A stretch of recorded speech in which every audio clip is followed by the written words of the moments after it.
주일 오부 예배 나오신 성도님들을 주의 이름으로 환영하고 또 축복합니다. 특세가 계속되고 있습니다. 2주차 이제 시작되는데 다시 한번 파이팅해서 또 2주차 특세도 승리할 수 있기를 바랍니다. 오늘 말씀 디모데전서 6장 11절부터 21절까지의 본문을 가지고 하나님의 사람이라는 제목으로 같이 함께 말씀 나누기를 원합니다. 우리는 요즘 누군가가 이 시대의 아이콘이 되어져서 어느 영역에서 뛰어난 영향력을 발휘하거나 어떤 그 탁월함을 드러내는 모습을 볼 때면 이제 그것을 이어받는 다음의 주자는 누가 될까 궁금해하기도 합니다. 그런 기대감이 들 때가 있죠. 이번 월드컵도 좀 비슷한 것 같습니다. 지난 우리가 16강 한번 들어간 적이 있는데 이제 그것은 그 시간들은 역사의 한 순간으로 사라지고 이번에 다시 또 16강에 오르면서 새로운 주역들이 발굴되어지는 그런 모습들을 보게 되죠. 이러한 일 외에도 가령 우리가 이야기하는 포스트 김연아라던가 포스트 손흥민 하는 어떤 이 전문적인 어떤 그런 포지션에 있었던 사람들, 그래서 그 다음을 이어가리가 누군가라는 기대감을 갖기도 하고 또 궁금해하기도 합니다. 그리고 무엇보다 그것들을 이어갈 수 있는 누군가가 드러나고 나타나기를 바라는 마음 또한 우리에게 있죠. 저 같은 목사들에게는 또 어떤 게 있을까 곰곰이 생각해 보면 제가 가진 이 직분의 본질상 어쩌면 하나님의 말씀을 전하는 자리를 저에게 허락해 주셨으므로 어쩌면 하나님의 말씀을 잘 전하는 우리 담임 목사님 같이 말씀을 깊이 있게 묵상하고 그 말씀을 성도님들에게 잘 먹여줄 수 있는 그런 목회자를 꿈꾸면서 또 그런 기대감을 가지고 살아가는 것이 우리의 모습이 아닐까 생각을 합니다. 그리고 또 그런 것들 담고 싶은 것이 저 같은 목회자들의 마음이고 또 기대감이지 않을까 생각해 봅니다. 그렇다면 그리스도인이라 불리는 우리 성도님들은 어떨까요? 여러분들은 어떠십니까? 여러분들이 계속해서 말씀을 읽어가시다 보면 이제 말씀 가운데 등장하는 어떤 인물들 혹은 누군가의 이름을 보며 닮고 싶다, 내가 이런 사람이 되었으면 좋겠다라는 그런 인물들이 혹시 있으십니까? 우리가 속한 이 세상의 영역에서 어떤 누군가를 만났을 때 그 누군가를 바라보면서 와, 이분은 정말 그리스도인 같구나, 이 사람이라면 진짜 참 크리스찬인 것 같아 라고 생각하는 분이 혹시 여러분 주변에 있으십니까? 혹은 여러분이 그런 사람 중에 혹시 계시지는 않으신가요? 누군가는 그 행실을 또 그 모습을 바라보면서 이런 사람이라면 정말 그리스도인 같고 이런 사람이라면 하나님이 어떤 분인가 궁금하게 만드는 그런 분들이 더러 있기도 합니다. 그리스도인으로서 어쩌면 가장 듣고 싶은 말이 바로 이와 같은 말이 아닐까 생각을 합니다. 당신은 하나님의 사람 같습니다 라는 말이죠. 여러분 어떠십니까? 여러분들은 그런 말을 들어보고 싶으십니까? 아니면 혹 지금 이미 그 말들을 듣고 계십니까? 우리가 성도로서 하나님을 믿는 믿음의 사람으로서 어쩌면 이러한 말을 듣는다라고 하는 것만큼 큰 영광은 없을 것 같습니다. 오늘 본문에서는 바울이 디모데를 향하여 이렇게 외쳐주고 있습니다. 6장 11절에 오직 너 하나님의 사람아 라고 부르고 있는 거예요. 그렇다면 바울이 디모데에게 어떠한 맥락에서 또 어떠한 마음으로 이렇게 그를 불렀을까, 하나님의 사람이라는 호칭을 그에게 불렀을까, 우리가 한번 생각해 보기를 원합니다. 하나님의 사람이라는 것을 부른 그 연유를 살펴보면서 하나님의 사람이 의미하는 바가 무엇인지, 그리고 하나님의 사람이 가진 특징은 또한 무엇인지를 우리가 이 시간 같이 함께 말씀을 통해 살펴보기를 원합니다. 먼저 하나님의 사람이라는 이 말은 사람을 영적인 존재로 표현을 해보면 이렇게 볼 수 있겠죠. 하나님의 영을 입은 사람이 될 것입니다. 왜냐하면 누구누구의 사람이라고 한다면 그 소속이 들어가 있는 거잖아요. 그러니까 하나님의 사람이라는 말은 그 말 앞에, 그 사람이라는 그 사람 앞에 하나님의 사람, 하나님께 속한 어떤 그런 소속감이 있는 그런 정체성을 드러내주고 있다라는 거예요. 그것과 연결되어져 있다라는 것입니다. 이와 관련해서 우리 요한일서 4장 2절에서 3절 말씀에 이렇게 말씀하고 있습니다. 제가 한번 읽겠습니다. 이로써 너희가 하나님의 영을 알지니 곧 예수 그리스도께서 육체로 오신 것을 시인하는 영마다 하나님께 속한 것이요 예수를 시인하지 아니하는 영마다 하나님께 속한 것이 아니니 이것이 곧 적 그리스도의 영이니라. 오리라 한 말을 너희가 들었거니와 지금 벌써 세상에 있느니라. 아멘. 무슨 말씀이십니까? 예수 그리스도를 믿고 그를 시인하는 사람들마다 하나님께 속한 사람이다 라는 의미죠. 자, 그렇다면 여기에서 하나님의 아들이신 예수 그리스도께서 이 땅에 육신으로 오셔서 한 일이 무엇입니까? 우리가 너무 잘 알고 있죠? 낮고 낮은 땅으로 임하셔서 우리를 위하여 예수께서 하신 일은 무엇입니까? 바로 십자가의 사건이죠. 성육신의 부활과 사건을 의미합니다. 그러니까 하나님의 본체가 이 땅 가운데 육신의 몸으로 오셔서 저와 여러분을 위하여 죽으시고, 그냥 죽으신 것이 아니라 십자가에 아주 비참하고 처참한 모양과 모습으로 죽으셨어요. 그냥 죽으신 것이 아니라 우리의 죄악을 다 짊어지시고 죽으셨다라는 것입니다. 이러한 사실을 믿는 자, 믿음으로 이러한 사실을 시인하는 자가 바로 하나님께 속한 사람이다라고 말하고 있습니다. 그런 의미에서 저와 여러분은 하나님의 사람이신 줄로 믿습니다.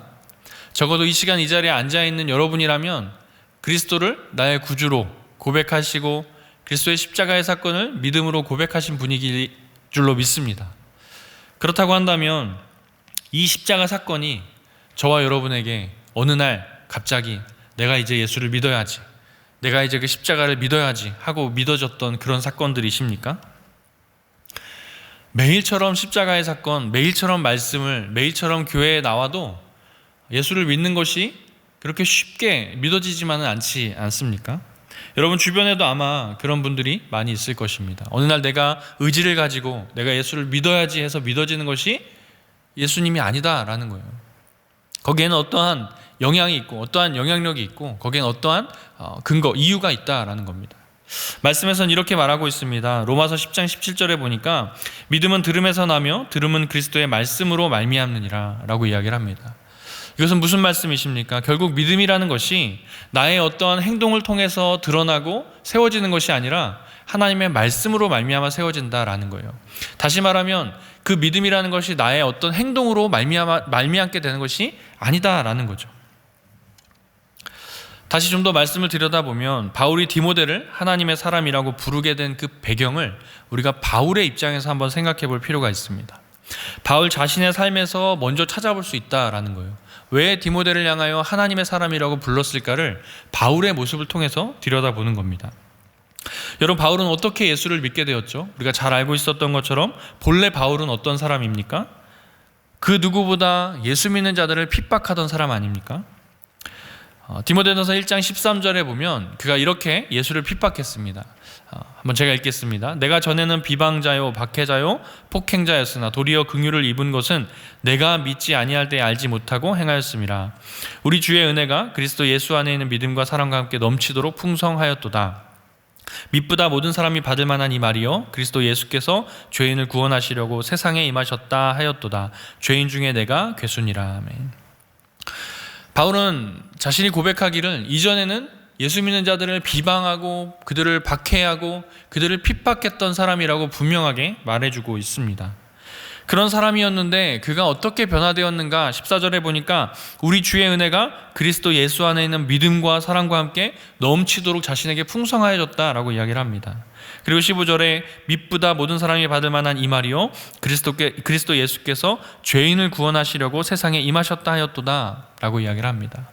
예수께서 이 땅에 오셨고 자신은 죄인 중에 괴순이라 라고 말할 만큼 그리스도를 멀리했고 핍박했고 그리스도를 믿는 자들을 멸시했던 자였다라는 거예요. 자신의 이전의 정체성이 어떠한 것이었는가를 분명하게 드러내주고 있습니다. 예수와 전혀 상관없는, 오히려 예수를 비방하고 핍박했던 아주 그런 악한 그런 모습을 자신을 설명해주고 있다라는 거예요. 그랬던 그가 그리스도의 은혜와 그 사랑의 풍성함으로 말미암아 자신이 변화되었고 그 변화된 삶을 지금 살아가고 있다라는 거예요.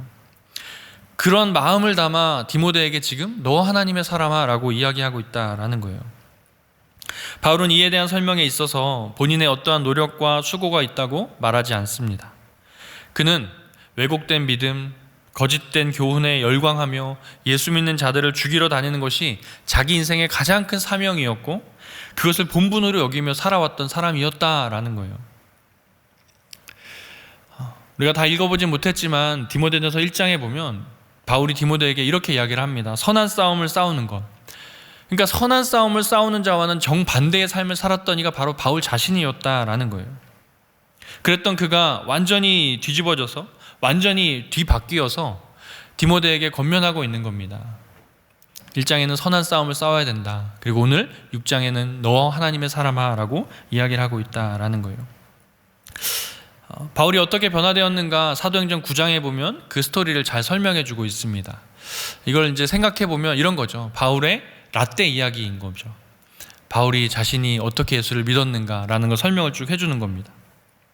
주의 제자들에 대하여 여전히 위협과 살기가 등등해서 다메섹 도상으로 가던 중에 그가 호련하니 나타난 그 빛으로 말미암아 그리스도를 예수를 만나게 되는 거죠. 사도행전 9장 3절에 보면 이렇게 말합니다. 다메섹에 가까이 이르더니 호련히 하늘로부터 빛을 그를 둘러 비추는지라 땅에 엎드러져 들음에 소리가 있어 이르시되 사울아 사울아 내가 어찌하여 나를 박해하느냐 하시거늘. 이렇게 말씀하신 그 주님 앞에서 그 영광을 본 자로서 바울은 눈이 멀어져 버렸습니다. 이것은 영적인 눈을 새롭게 뜨게 하시기 위한 주님의 전적인 일이었다라는 거예요. 바울의 어떠한 공로는 그 안에 들어가 있지 않습니다. 그는 여전히 예수를 핍박하였고 예수를 믿는 자들을 잡으러 달려가던 그 길에 하나님의 강권적인 역사로 말미암아 예수 그리스도를 만났다라는 거예요. 사울이었던 즉 바울 자신의 어떠한 공로 없이 죄인에게 온전히 하나님의 은혜가 임했다라는 겁니다.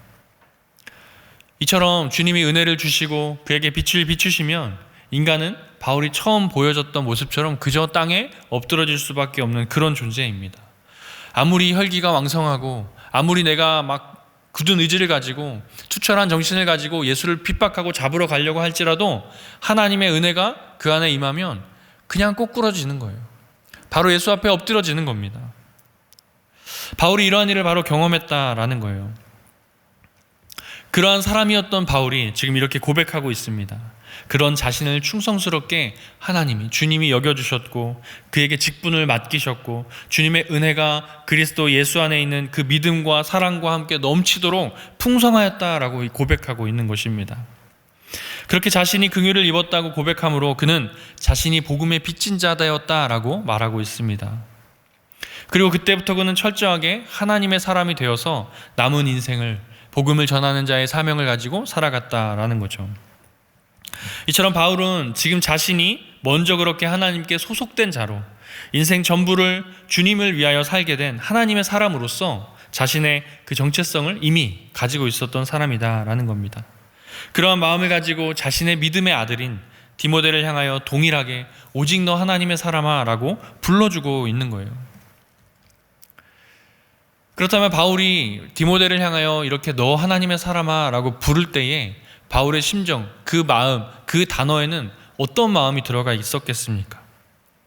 그때의 그 감격과 그가 받았던 그 영광의 무게가 너 하나님의 사람아 라는 이 단어 안에, 이 문장 안에 가득 들어가 있다라는 거예요.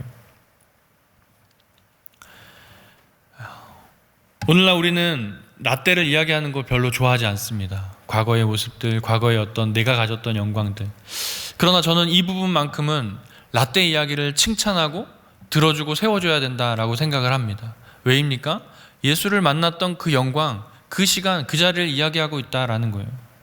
그러니까 라떼를 이야기하는 것이 무조건 전부가 다 부정적인 것만은 아닐 것입니다. 그렇죠? 네, 여러분 좀 한번 웃어보시라고. 네. 그런 거예요. 나 때는 이렇게 하나님의 사랑을 입었는데 믿음을 계승하고 싶은 나의 아들 그 디모데 너도 동일하게 하나님의 사람이라고 불리운다라는 것을 이야기해주고 있는 것입니다. 그리고 그것이 얼마나 감사하고 얼마나 영광된 부르심인지를 디모데가 좀 알았으면 하는 거죠. 이러한 소속과 또 그러한 정체성이 하나님을 믿는 하나님의 사람, 하나님의 백성들에게 얼마나 큰 은혜인지 꼭 알기를 간절히 바라는 그 마음으로 아마 담아 불렀을 것입니다. 이런 바울의 뜻에는 디모데가 하나님의 사람으로서 행해야 하는 어떤 것에 그 무게를 두었었을까요? 그렇지 않습니다. 그가 어떤 행동, 어떠한 것에 그 무게를 둔 것이 아니라 오직 은혜에 두었다라는 거예요. 하나님께서 베풀어 주신 은혜와 긍휼로 하나님의 사람이 만들어지고 또 그 안에서 계속하여 성숙해져 간다라는 것을 강조해주고 있다라는 거예요. 바울 자신의 삶이 그러했던 것처럼 내가 가진 어떤 공로, 내가 가진 어떤 그런 나의 삶의 모습이 아니라 하나님의 전적인 은혜로 하나님의 사람이 되어져 간다라는 겁니다.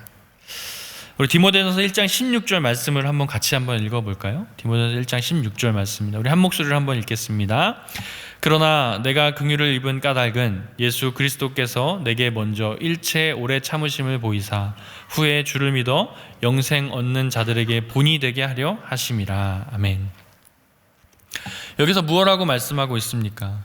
그가 긍휼을 입게 된 까닭, 그 이유는 자신의 어떠한 노력과 자신의 어떤 공로가 아니라 예수님의 자비와 예수님의 인내하심과 그런 것들로 말미암아 은혜를 입었다라는 겁니다. 긍휼을 입었다라는 거예요. 그리고 그렇게 세워주신 이유가 주님의 자녀들에게 주는 본이 되어야 한다라는 걸 보여주기 위함이다라는 거예요. 바울은 이 사실을 정확하게 알고 있었습니다. 다시 말해 자신의 사명이 무엇인지를 정확하게 알고 있었다라는 거예요.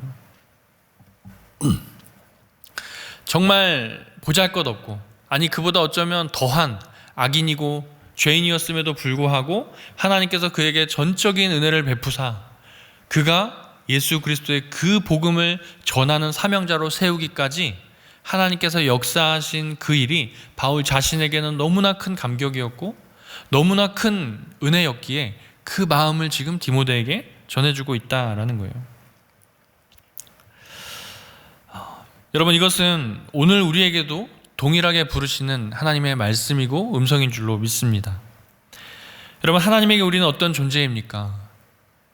우리가 디모데같이 바울의 뒤를 이어 에베소 교회를 목회하고 목양하고 있는 것은 아니지만 우리 역시 하나님의 사람이다라는 거예요.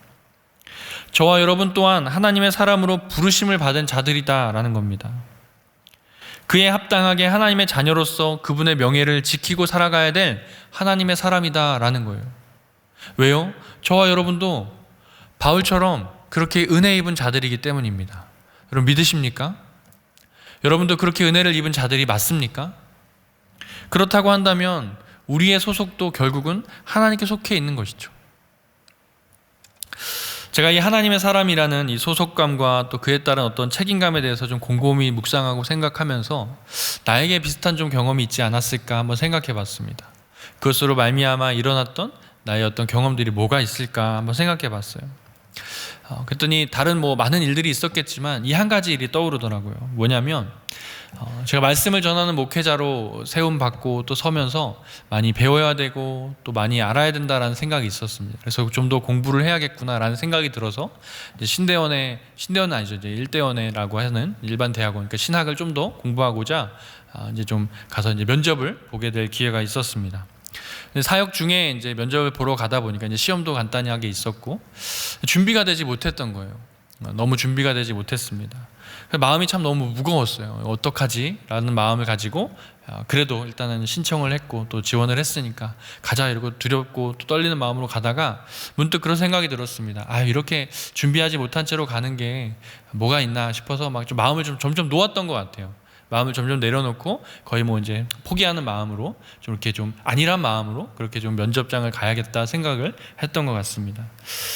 근데 이제 그렇게 시험을 치러 가는, 제 이런 마음을 알고 시험을 치러 가는 길에 누군가에게 이제 문자가 한 통이 왔습니다. 뭐라고 왔냐면, 제가 그대로 읽어드릴게요. 당신은 당신 한 명의 몸뚱아리가 가서 그저 시험 한번 치고 오는 것일 수가 있지만 당신은 3일교회의 소속 교역자입니다. 실력이 안 된다고 생각하면 거기서 좌절하지 말고 가진 마음과 태도에서라도 최선을 다하고 하나님 앞에서 최고를 드리십시오. 당신의 소속 하나하나 두신 자리를 소중하게 여기면서 명예를 지키십시오. 당신의 실력이 부족한 것은 후에 노력하여 만회할 수 있지만 행실이 올바르지 못하면 당신이 욕먹는 게 아니고 3일교회가 욕을 먹습니다. 이렇게 문자가 온 거예요. 누가 보냈을까요? 교회에서 보내진 않았겠죠. 교회에서 뭐 저를 잘 아는 저희 가정에서 보냈겠죠. 예. 저희 아내가 보내온 문자였습니다. 뭔가 좀 뒤통수를 땡 하고 맞은 기분이었어요. 아, 그래, 뭐 한 사람의 성도이지만 또 그 이전에 삼일교회 교육자라는 그 소속감도 무시 못하겠더라고요. 그곳에는 또 우리 삼일교회 협동 목사님이신 분들도 계시고, 또 이제 저의 어떤 모든 것들이 이제 적나라하게 드러나는 자리인데, 그래도 준비되지 못하고 부족할지라도 정말 마음으로는 최선을 다하고 최고를 드리는 마음으로 가야겠다라는 생각을 했던 것 같습니다. 여러분, 이러한 일에조차도 그 소속감이 주는 그 무게가 좀 크고 무겁다라는 걸 깨닫게 됩니다. 이렇게 참 이런 작은 것들조차도 우리 안에 이런 부담으로 다가오는데, 저와 여러분이 하나님의 나라, 하나님의 사람으로서 그 명예를 지키라고, 그것을 지켜가라고 한다면 정말 모든 행실과 그 언행 하나하나에도 조금 부담스럽고 조심스러워지지 않겠습니까? 그럼에도 불구하고 그것이 없다, 그것이 부족하다 해서 우리가 자책하고 사는 것이 주의 뜻일까요? 그렇지 않죠. 부족함에도 불구하고 은혜로 보듬어 주시고 또 사랑으로 다시금 기회를 주시면서 끝까지 우리는 하나님의 자녀로, 당신이 직접 당신의 거룩한 그 이름의 무게를 지키시고자 앞서 일하시고 선한 싸움으로 인도하시는 그 주님을 기억해야 될 줄로 믿습니다. 나는 비록 연약하고 나는 비록 부족하지만 나를 세우시고 이끌어 가시는 그 이가 바로 하나님이시기 때문에 마땅히 우리는 그 길을 달려갈 수 있는 그런 존재로 부르셨고 세워졌다라는 사실이에요. 그것을 기억할 수 있는 저와 여러분 되기를 바랍니다. 주님이 그러한 일을 위해서 우리의 허물과 실수를 덮으시고 사랑이신 당신을 더 드러내고 나타내시기 위해서, 그것이 진리임을 선포하시기 위해서 가장 큰 죄인들을 그분의 보혈로 덮어주신 거예요. 그 보혈로 덮어진 이가 바로 저와 여러분이다라는 사실입니다. 주님의 긍휼과 자비와 하나님의 공의가 온전히 실현된 그 십자가에 달리신 예수님을 우리가 기억해야 될 줄로 믿습니다. 주님의 백성들을 향하여 너무나도 진심이었던 그 예수님, 그래서 그 아들을 내어주기까지 정말 많은 그 고통과 아픔이 있으셨겠지만 우리를 사랑하는 마음으로 그 아들조차도 기꺼이 내어주셨던 그분의 그 마음을 기억해야 된다라는 겁니다.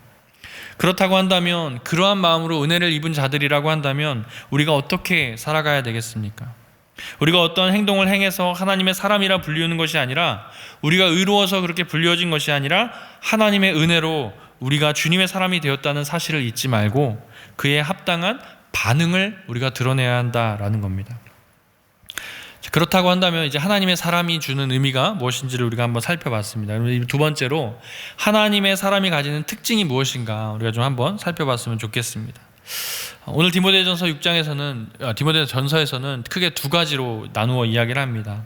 첫 번째는 교회에 대하여, 그리고 두 번째는 이제 목회자인 디모데에 대하여 이야기를 합니다. 이 교회에 대하여 이야기한 부분은 이 디모데전서 2장과 3장에 보면 교회 안에서 직분과 여러 이야기들을 하면서 교회 안에서 이렇게 행해야 한다라고 이야기를 합니다. 그리고 두 번째는 이제 목회자인 디모데에게 이야기하고 있는 거예요. 그래서 4장과 5장에 보시면 그 이야기를 하고 있어요. 여러분 돌아가셔서 뭐 시간이 되실 때 시간을 내서라도 디모데전서 한번 읽어보시면 좀 더 눈에 들어오실 겁니다. 하나님의 사람인 성도들에게 이제 말씀해주고 있는 거예요. 동일하게. 물론 4장과 5장에 걸쳐서 목회자인 디모데에게 권면하고 이야기하는 부분이긴 하지만 이 부분이 목회자를 넘어서서 성도인 저와 여러분에게도 동일하게 들려져야 되는 말씀이다라는 거예요. 6장에서 살펴보면 권면하는 여러 부분 중에 이제 자족하는 마음에 대하여 이야기를 합니다. 그러면서 이제 뭐에 대하여 설명을 하고 있냐면 물질에 대하여 설명을 하고 있다라는 거예요. 돈을 사랑하는 것, 그 돈의 속성을 왜곡해서 돈을 섬기는 그것이야말로 악의 뿌리로 우리가 드러난다라는 거예요. 그러니까 돈을 사랑하고 물질을 사랑하는 것을 행하지 말아야 된다라고 이야기를 합니다. 성경에서 돈이라고 또 성경에서 이야기하기를 이제 물질에 대하여 이야기를 하고 있지만 이것이 어디 비단 물질뿐이겠습니까? 우리의 삶 가운데 이처럼 물질의 우상이 보여지는 것처럼 다른 것들조차도 우리에게 우상이 되어지는 것들이 있다라는 거예요. 하나님보다 더욱더 사랑하는 것들을 가지게 된다라는 거예요. 바라기는 성경에서 말하는 이 돈을 사랑하고 부를 사랑하는 그 마음보다 하나님을 사랑하는 마음을 더 가질 수 있기를 바랍니다. 그리고 그것이 바로 디모데에게 이야기하고 있는 선한 싸움을 이야기해주고 있다라는 거예요. 11절에서 이러한 것들을 피하라라고 말하고 있습니다. 그러니까 내가 싸워서 되지 않을 것들, 그런 것들은 피하라라는 거예요. 그러므로 하나님의 사람이 행해야 될 것은 믿음의 선한 싸움을 싸움으로써 이 땅에서 예수 그리스도의 모습을 본받아 살아가야 된다라는 거예요. 다시 말하면 이런 겁니다. 앞서 얘기했던 것처럼 부와 물질에 대하여서는 우리가 싸우기 힘들고 어려울 때 말씀 앞에서 때로는 피하는 지혜도 가져야 한다라는 거예요. 그러나 11절 이후에 말씀하기를 누구를 비유하여 말씀하고 있냐면 바로 빌라도 앞에 섰던 예수 그리스도를 비유하여 말해주고 있습니다. 이것은 무엇이냐면 그리스도께서 그 빌라도 앞에서 외쳤던 그것은 우리가 타협하지 말아야 된다라는 거예요. 그 모습을 본받아야 된다라는 거예요. 여러분, 그 모습이 어떠한 모습이었습니까? 십자가의 죽음을 눈앞에 두고도 예수님은 당당하게 자신의 사명을, 자신의 소명을 이야기하셨습니다. 여러분, 이것이에요. 세상을 살아가는 데 있어서 편리한 것들을 따라가는 것이 아니라 우리의 마땅한 소명, 우리의 마땅한 사명을 따라 살아가야 된다라는 겁니다. 여러분의 사명은 무엇입니까? 사울이었던 자신을 살리신 그 은혜가 나를 이렇게 하나님의 사람으로 만들었고, 다메섹 도상에서 자신을 불렀던 그 예수님의 그 목소리, 그 빛으로 말미암아 내가 온전히 예수 앞에 항복한 그 바울의 모습처럼 우리도 동일하게 하나님의 사람으로서 받았던 그 은혜를 기억하고 우리가 그 은혜를 가지고 이 땅을 살아간다라고 한다면 우리는 어떠한 모습으로 살아가야겠는가라는 겁니다. 어쩌면 바울이 정말 새롭게 바뀌어진 그 삶을 대하는 태도처럼 저와 여러분에게도 그러한 모습이 있어야 하지 않겠습니까? 앞서 우리는 예수 그리스도를 나의 구주로 믿고 그리스도를 나의 구주로 믿고 고백하고 또 시인하는 자들이라고 우리가 함께 고백하고 함께 이야기하였습니다. 그렇다고 한다면 마땅히 우리 안에 그 소속되어 있는 하나님의 사람으로서의 모습이 우리 가운데 드러나야 되지 않겠습니까? 그것이 단순히 이 땅 가운데 일어나는 여러 가지 유혹들을 뿌리치기 위하여 그것들을 멀리하고 살아가라는 것만이 아닙니다. 오늘 말씀처럼 예수님께서 이 땅 가운데 행하셨던 당당하셨던 그 모습, 십자가라는 그 죽음 앞에서 당당하게 죽음의 길로 가는 것을 알면서도 맞다라고 외치시고 나아가셨던 그 모습처럼 저와 여러분도 이 땅 가운데서 그 본질적인 모습을 잊지 말고 살아가야 한다라는 것입니다. 이것이 바울이 권면한 싸움입니다. 이것이 바울이 디모데전서에서 계속해서 이야기하고 있었던 그 선한 싸움이 바로 이러한 개념이고 이러한 일이다라는 거예요. 바라기는 저와 여러분이 그러한 마음으로 우리에게 허락하신, 우리에게 베풀어 주신 그 사명이 무엇인지를 기억하고 살아갈 수 있는 저와 여러분 되기를 주의 이름으로 바라고 축원합니다. 우리는 참 교만해지기 쉽습니다. 가진 것이 있든 가진 것이 없든 우리의 모습은, 우리의 삶은 교만해지기 쉽습니다. 우리가 일용할 양식보다 더 풍성하게 가지고 있는 경우도 많고 또 그 모든 것들을 우리 스스로 컨트롤할 수 있다고 생각하는 그런 착각에 빠지기도 쉽습니다. 그러나 우리의 시간과 우리의 돈이 부자이건 아니건 간에 우리 하루의 일상의 그 순간들을 허락하신 그 주님께 제일 먼저 감사함으로 고백하며 살아가야 하는 것, 그것이 바로 그리스도를 믿는 하나님의 사람의 속성, 하나님의 사람에 속한 그런 사람들의 모습이어야 되지 않겠습니까? 그렇게 우리의 하루하루를 하나님께 드려야 하지 않겠습니까? 여러분은 잠에서 깨어난 순간 가장 먼저 무엇을 하십니까? 눈 뜨고 울리는 알람 소리를 끄고 혹여나 다른 어떤 것보다 내가 세상의 어떤 뉴스들, SNS 이런 것들을 더 먼저 살펴보고 있지는 않습니까? 그것이 정말 하나님의 사람의 모습일까? 우리가 한번 돌아봐야 되고 생각해 봐야 한다라는 겁니다. 제일 먼저 하나님의 말씀 앞에서 혹은 하나님을 생각하고 묵상하는 그 앞에서 우리가 하나님 앞으로 나아가야 되지 않겠습니까? 적어도 내가 하나님의 사람이라고 한다면, 내가 하나님을 나의 구주로 받은 은혜가 너무 커서 그 은혜를 힘입어 하나님 앞에 나아가는 하나님의 사람이라고 한다면 우리 안에 우리도 모르게 드러나는 그 정체성, 그 모습이 있어야 한다라는 겁니다. 더 나아가서 우리 3일의 공동체가 바로 그러한 공동체가 되어야 될 줄로 믿습니다. 또한 여러분에게는 이 디모데와 같이 오직 너 하나님의 사람아 라고 불러줄 그 믿음의 선배가 여러분에게 혹시 있으십니까? 바울이 디모데를 불렀던 것처럼 너 하나님의 사람아 라고 권면하며 불러줄 그런 믿음의 선배가, 신앙의 선배가 있는가라는 것입니다. 우리 3일 공동체는 정말 다양한 연령층이 정말 균형적으로 잘 만들어져서 세워져 가고 있습니다. 그 중에서도 이 땅 가운데 또 우리가 믿음의 또 신앙의 선배들이라고 하셨던 그 분들이 쌓아왔던 그 믿음의 토양들이 분명히 있습니다. 그들의 기도가, 그들이 뿌려졌던 그 눈물의 기도들이 어쩌면 오늘의 3일교회를 세웠고 만들었을 것입니다. 여러분의 가정도 마찬가지겠죠. 믿는 자들의 가정에서는 믿는 부모님들의 기도가 지금의 여러분들을 세워가지 않았겠습니까? 여러분, 이처럼 공동체에서 누릴 수 있는 큰 복 중 하나는 어쩌면 이러한 믿음의 선배들을 만나는 것일지도 모르겠습니다. 보이지 않는 그곳에서 말씀을 붙들고 기도하며 하나님을 사랑하고 이웃을 사랑하는 그 마음으로 투쟁하고 싸워가는 믿음의 선배들이 있다라는 거죠. 우리는 앞으로도 이 믿음의 유산들을 전수할 그 선배들이 더 많아지기를 여러분 기도하셔야 됩니다. 그리고 바라기는 여러분들이 그런 선배가 되기를 주의 이름으로 바랍니다. 또한 바울과 같이 오직 너 하나님의 사람아 라고 우리의 삶을 걸고 사랑을 가득 담아 믿음으로 권면해 줄 수 있는, 믿음으로 이야기해 줄 수 있는 그러한 믿음의 자녀가 여러분에게 있었으면 좋겠습니다. 디모데전서 말하는 바른 교훈은 반드시 전수하고 계승하라 라고 이야기를 합니다. 주님이 주신 것이 분명하기 때문에 전수하고 계승해야 된다라는 거예요. 그것이 무엇입니까? 바로 복음인 것이죠. 바울은 이 디모데에게 계속해서 이야기합니다. 무엇을 이야기하냐면 복음, 바른 교훈을 가르치라 라고 이야기를 합니다.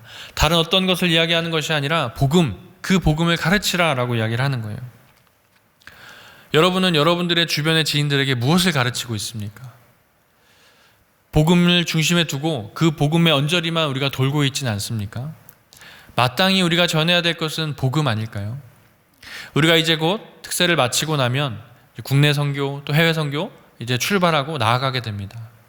여러분, 그 선교의 자리에서 우리가 전해야 될 것은 무엇입니까? 3일교회가 이만큼 선교하였다라는 거 전하러 가는 거 아니죠. 우리가 이만큼 선교를 준비해서 왔다라는 거 아니죠. 우리가 나아가는 건 무엇입니까? 바로 복음입니다. 혼탁하고 어지러운 이 세상 가운데 너무도 많은 진리들이 많은 것들이, 거짓된 진리들이 판치고 있는 이 세상 가운데 우리가 바른 교훈을 들고 가는 거, 그게 바로 복음 아닙니까? 바라기는 저와 여러분이 그 복음을 들고 나아갈 수 있기를 바랍니다. 여러분의 직장도, 여러분의 가정도 마찬가지입니다. 그저 내가 세워진 그 자리가 그냥 하루를 살아가는, 그냥 하루를 지나버리는 그런 시간들이 아니라 하나님이 여러분들을 세우시고 하나님이 여러분들을 보내신 그 이유가 분명하다라는 거예요. 그리고 그 분명한 이유는 반드시 복음과 연결되어져 있다라는 사실입니다. 여러분의 직장에서, 여러분의 가정에서 어떻게든 주의 복음이 들어갈 수 있도록 여러분들을 사용하시고 이끌어 가실 그 하나님을 믿고 그 복음을 전할 수 있는 저와 여러분 되기를 주의 이름으로 바라고 축원합니다. 말씀을 맺겠습니다. 바울이 말하는 하나님의 사람이라는 그 본질, 하나님의 사람이라는 그 내면에는 복음에 사로잡힌, 복음의 그 은혜의 빚진 자의 그 모습으로 살아가는 그 모습이 그 가운데 있습니다. 그리고 그것을 드러내고 나타내는 것, 그것이 바로 복음을 전하고 또 복음을 나타내는 것으로 말미암아 나타나는 줄로 믿습니다. 그리고 그것을 바울은 선한 싸움이다 라고 이야기를 합니다. 싸움에 선한 것이 있을 수 있겠습니까? 우리가 싸움은 부정한 것 혹은 싸움은 좀 불편한 것으로 여기기 쉽죠. 그러나 성경에 분명 선한 싸움이라 이야기를 합니다. 그리고 그 선한 싸움은 결국 복음에 의하여 사명을 가지고 나아가는 그 싸움을 이야기하죠.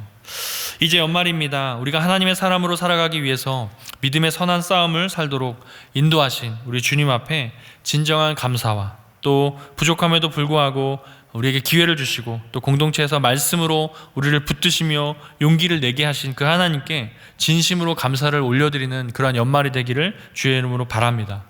그리고 더 나아가서 이 연말 연시 가운데 여러분에게 많은 유혹들이 있을 줄로 압니다.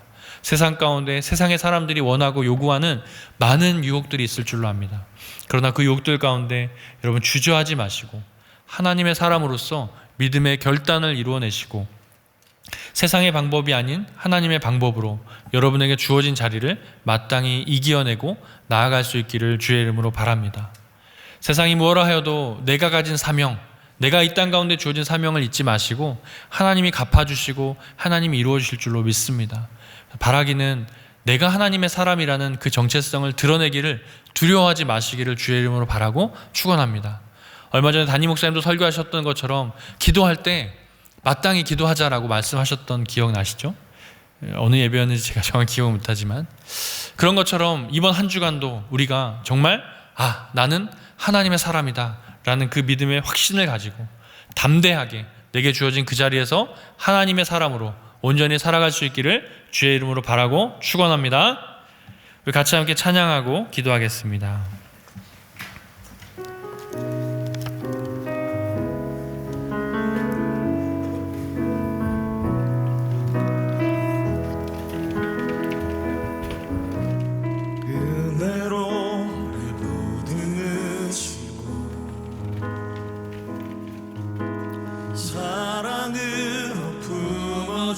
주셔도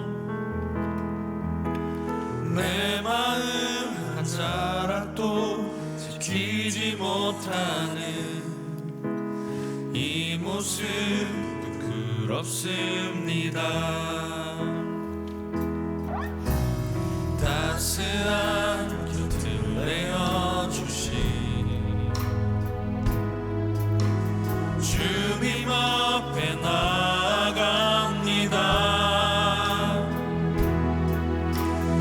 표현 못할 긍휼로 나를 붙드시는 주 이름만 바라봅니다.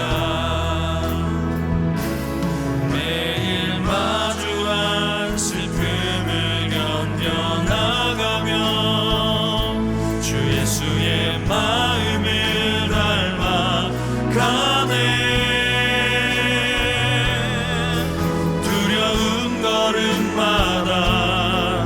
주가 동행하니 주 의지하며 오늘을 걷네.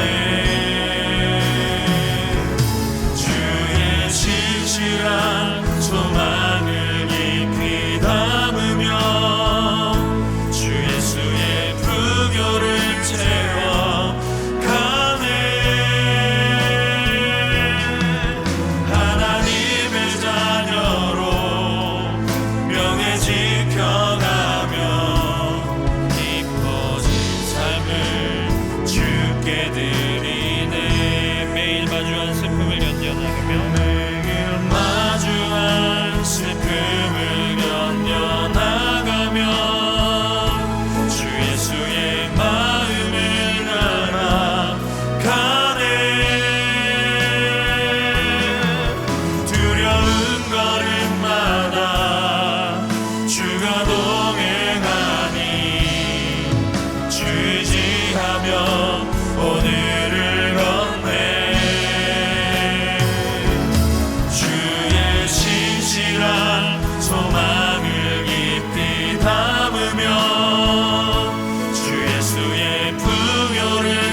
같이 함께 기도하기로 원합니다.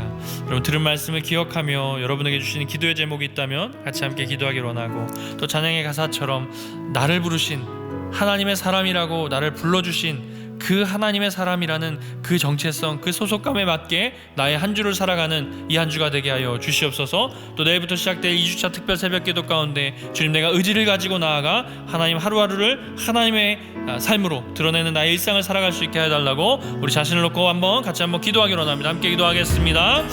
아버지 하나님 은혜를 감사합니다. 우리를 하나님의 사랑으로 아버지 부르시고 명하여 주시고 우리 소속하여 주시니 은혜를 감사합니다. 우리가 그 부르심에 맞게 우리가 그 삶에 맞게 이 땅에 하나님의 말씀으로 하나님의 사랑으로 공동회를 지켜가며 그 행실을 바르게 지켜가며 살아갈 수 있도록 주여 은혜를 베풀어 주시옵소서. 우리의 하나님의 그 일상에 우리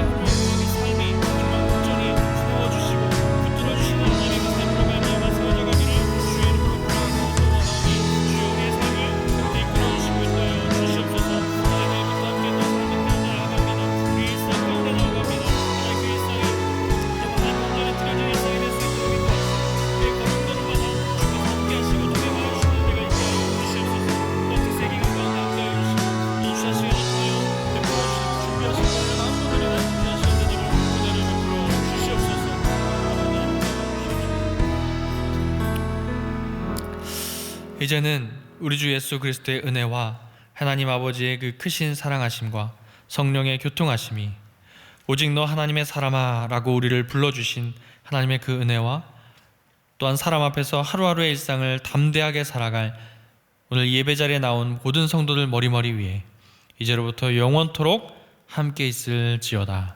아멘.